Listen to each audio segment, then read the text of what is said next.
ఈరోజు బంగారం అయితే భారీగా తగ్గింది. దానికి గల రీజన్ ఏంటో తెలుసుకునే ముందు ఛానల్ అయితే సబ్స్క్రైబ్ చేసుకోండి. ఈరోజు బంగారం 3000 వరకు అయితే తగ్గింది. అంటే 2% వరకు పడిపోవడం జరిగింది. దీనికి గల కారణం ఏంటంటే ద్రవ్యోల్బణం, అంటే ఇన్ఫ్లేషన్ ఏదైతే ఉందో ఆ ఇన్ఫ్లేషన్ డేటా అనేది ఎక్కువగా రావడం, అంటే ఇన్ఫ్లేషన్ ఎక్కువ ఉన్నట్లు కనిపించడమే దీనికి గల. ఎప్పుడైతే ఇన్ఫ్లేషన్ ఎక్కువ ఉంటుందో అప్పుడు వడ్డీ రేట్లు తగ్గింపు అనేది ఎక్కువగా జరగదు. అలా జరగకపోవడం వల్ల బంగారం ధరలు అనేది తగ్గిపోవడం జరుగుతుంది.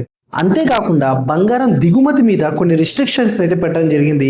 ఎవరైతే బంగారాన్ని బయటి దేశాల నుంచి కొని ఇక్కడ ఆభరణంగా మార్చి మళ్ళీ బయటి దేశాల్లో అమ్ముతుంటారో వాళ్ళకైతే కొన్ని రిస్ట్రిక్షన్స్ అయితే పెట్టింది. వాళ్ళు 100 కేజీల కంటే ఎక్కువ బంగారాన్ని దిగుమతి చేసుకోవడానికి అవకాశం లేకుండా కొన్ని రిస్ట్రిక్షన్స్ తేవడం కూడా బంగారంలో మార్పులకి ఈరోజు ఒక కారణం. గోల్డ్లో ఇప్పుడు ఎంటర్ అవుదాం అనుకుంటున్నారో వాళ్ళు ఈ ఇన్ఫ్లేషన్ డేటాని కొంచెం మైండ్లో పెట్టుకొని నిర్ణయం తీసుకోవడం అనేది సరైన పద్ధతి అవుతుంది.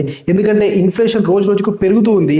8% వరకు మనం చూసాం WPI ఇన్ఫ్లేషన్ అనేది. అంతేకాకుండా ఎవరైతే ఆల్రెడీ బంగారంలో హోల్డ్ చేస్తూ ఉన్నారో వాళ్ళైతే ప్యానిక్ అవ్వాల్సిన అవసరం అయితే ఏమాత్రం లేదు. ఇప్పుడున్న సిచ్యువేషన్లో మీరు ఎలాంటి నిర్ణయం తీసుకుంటారో బంగారం మీద కామెంట్ సెక్షన్లో చెప్పండి.